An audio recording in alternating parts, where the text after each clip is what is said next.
매일 성경 순과 함께하는 말씀 묵상 2021년 7월 17일 오늘의 묵상을 시작합니다.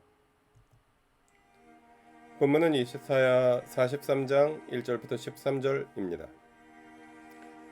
그러나 이제 야곱아, 너를 창조하신 주님께서 말씀하신다. 이스라엘아, 너를 지으신 주님께서 말씀하신다. 내가 너를 속량하였으니 두려워하지 말아라. 내가 너를 지명하여 불렀으니 너는 나의 것이다. 내가 물 가운데로 걸어간 때에 내가 너와 함께하고 내가 강을 건널 때에도 물이 너를 침몰시키지 못할 것이다. 내가 불 속을 걸어가도 그을리지 않을 것이며 불꽃이 너를 태우지 못할 것이다. 나는 주 너의 하나님이다. 이스라엘의 거룩한 하나님이다. 너의 구원자다. 내가 이집트를 속량물로 내주어 너를 구속하겠고 너를 구속하려고 너 대신에 에티오피아와 스바를 내주겠다. 내가 너를 보배롭고 존귀하게 여겨 너를 사랑하였으므로 너를 대신하여 다른 사람들을 내주고 너의 생명을 대신하여 다른 민족들을 내주겠다. 내가 너와 함께 있으니 두려워하지 말아라. 내가 동쪽에서 너의 자손을 오게 하며 서쪽에서 너희를 모으겠다.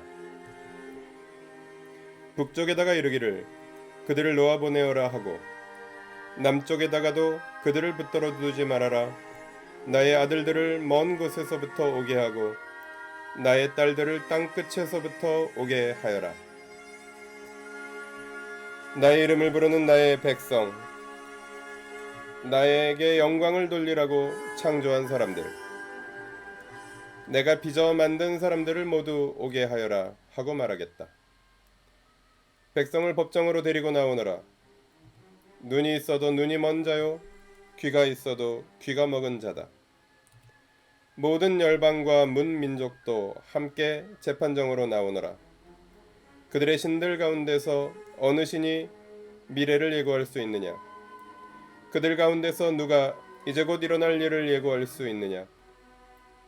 그 신들이 증인들을 내세워서 자신들의 옳음을 증언하게 하고 사람들 앞에서 증언하게 하여서 듣는 사람마다 그것이 사실이라고 말하게 하여 보아라. 주님께서 말씀하신다. 너희는 나의 증인이며 내가 택한 나의 종이다. 이렇게 한 것은 너희가 나를 알고 믿게 하려는 것이고 오직 나만이 하나님임을 깨달아 알게 하려는 것이다. 나보다 먼저 지음을 받은 신이 있을 수 없고 나 후에도 있을 수 없다. 나 곧 내가 주이니 나 말고는 어떤 구원자도 없다. 바로 내가 승리를 예고하였고 너희를 구원하였고 구원을 선언하였다. 이방의 어떤 신도 이렇게 하지 못하였다. 이 일에 있어서는 너희가 나의 증인이다. 내가 하나님이다. 주님께서 하신 말씀이다. 태초부터 내가 바로 하나님이다. 내가 장악하고 있는데 빠져나갈 자가 누구냐? 내가 하는 일을 누가 감히 돌이킬 수 있겠느냐?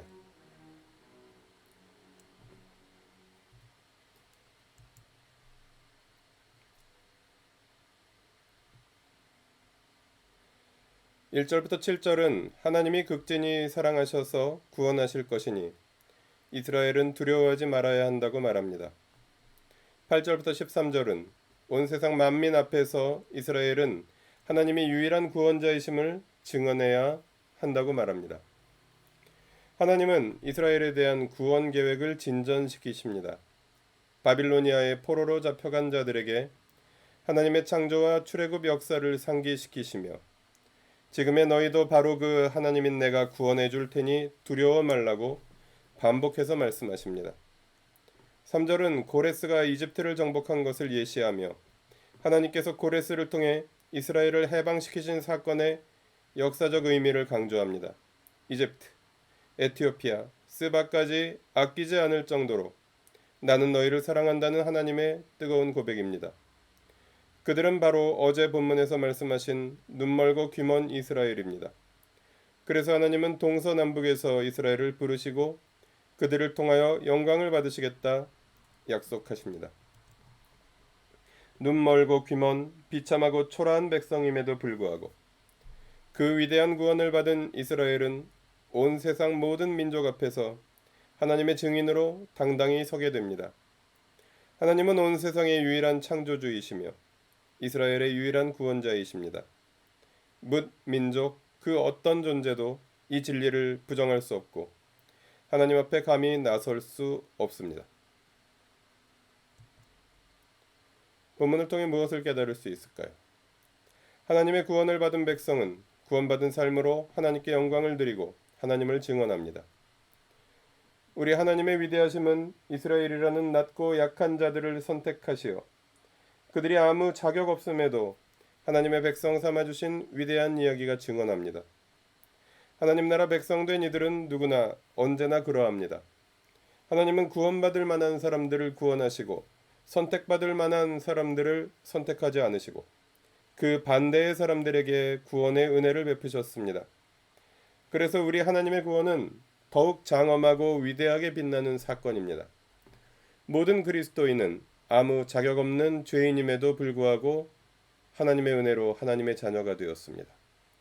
본문은 그들 각각을, 그들 모두를 내가 불렀다고 하나님의 말씀을 인용합니다. 부르신 목적은 하나님의 영광이며 부름받은 이들의 사명은 세상 속에서 증인으로 사는 것입니다. 그래서 모든 그리스도인은 증인입니다. 증인이 되는 삶은 어떤 특별한 사명을 받은 분들만의 것이 아니라 우리 모두의 것입니다.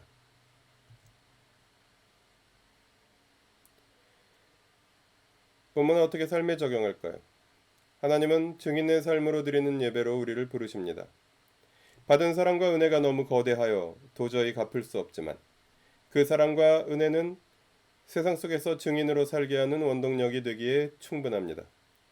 주님이 나의 자격을 대충이라도 계산하셨다면 나는 구원받을 수 없었다는 것을 아는 사람은 사랑하기에 주저하거나 손익을 계산할 수 없습니다.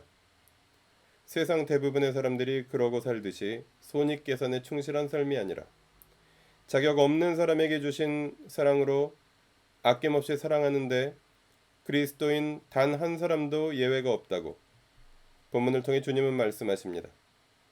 이렇게 세상과 다르게 사는 삶만이 온 세상 앞에서 하나님이 주권자이심을 드러내고 선포할 수 있는 올바른 증언으로 채택될 것입니다.